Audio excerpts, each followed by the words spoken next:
अस्सलाम वालेकुम रहमतुल्लाहि व बरकातुहू। वालेकुम अस्सलाम वरहमतुल्लाहि वबरकातुहू। बेटा क्या मैं आपसे एक इस्लामी सवाल कर सकता हूँ? जी बोलिए। आपका नाम? मेरा नाम साद हुसैन। माशाल्लाह, आप कहाँ के रहने वाले? मैं सुल्तान नगर एरागढ़।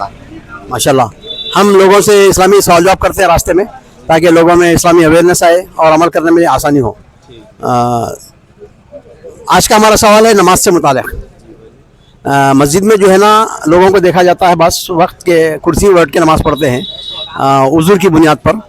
तो सवाल ये है कि अगर कोई इमाम, मस्जिद का इमाम उज़ुर की बुनियाद पर बैठ के अगर नमाज़ पढ़े, तो क्या वो नमाज बैठ के नमाज़ पढ़ा सकते हैं? क़ियादत यानी इमामत कर सकते हैं? नहीं तो और पीछे पढ़ने वालों के लिए क्या हुक्म है, बता सकते हैं कुछ?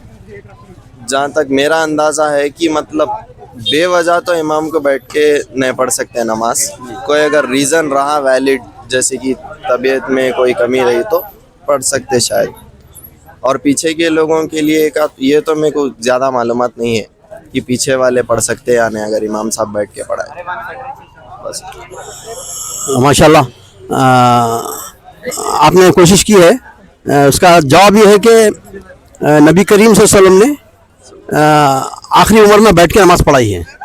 क्योंकि एक मरतबा आप मर्ज़ुल मौत यानी जब इंतकाल होने से पहले कुछ दिन पहले आप बीमार हो गए थे, तो सहाबा आके बोले अल्लाह के रसूल, लोग इंतज़ार कर रहे हैं मस्जिद में, आप आइए। तो आप चल नहीं सकते थे, तो आपने कहा कि अबू बकर सिद्दीक़ रज़ियल्लाहु अन्हु से कहो कि वो लोगों को नमाज़ पढ़ाए।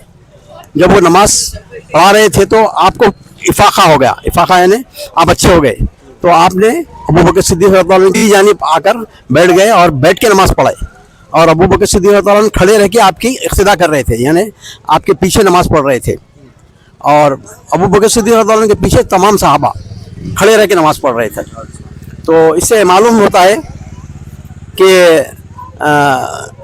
इमाम जो है हस्बे ज़रूरत बैठ के नमाज़ पढ़ा सकते हैं। इमाम रातिब है, अगर तो इमाम रातिब के माने मस्जिद के इमाम है कोई, हमेशा उस मस्जिद में नमाज़ पढ़ाने वाले हैं, तो एक आध मरतबा बैठ के नमाज़ पढ़ेंगे। तो दूसरे अहादीस भी ऐसी है कि नबी करीम सल्लल्लाहु अलैहि वसल्लम ने फरमाया, इन्नमा जुइलल इमामु लियुतम्मा बिही फ़इज़ा कब्बरल इमाम फ़कब्बिरू। यानी इमाम जो है इसलिए मुकर्रर किया गया है कि इमाम की इक़्तिदा की जाए। अगर इमाम अल्लाह अकबर बोलेंगे, तुम अल्लाह अकबर बोलो। इमाम रुकू करेंगे तो तुम रुकू करो। अगर इमाम बैठ के पढ़ाए तो तुम भी बैठ के पढ़ो। तो बैठ के भी पढ़ सकते हैं, इमाम बैठे है तो, और खड़े के भी पढ़ सकते हैं। दोनों अहादीस ऐसी हैं। लेकिन ये सिर्फ दो शर्त है। उलमा कहते हैं कि ये दो शर्त है इमाम के लिए। एक तो ये है कि इमाम इमामुर रातिब हो, मैंने मस्जिद का इमाम हो। और दूसरा ये है कि वो मौक़तन कुछ दिन के लिए, कुछ एक दो मरतबा के लिए पढ़ाएं। अगर इमाम को मालूम हो गया मर्ज़ तवालत है, लंबा मर्ज़ है, आप बैठ के नहीं पढ़ा सकते, तो इमाम का काम ये है कि दूसरे आदमी को मुकर्रर कर दे। एक दो दिन के लिए जो है वो पढ़ा सकते हैं। माशाल्लाह, बारकल्लाह फ़ीक, जज़ाकल्लाह खैर।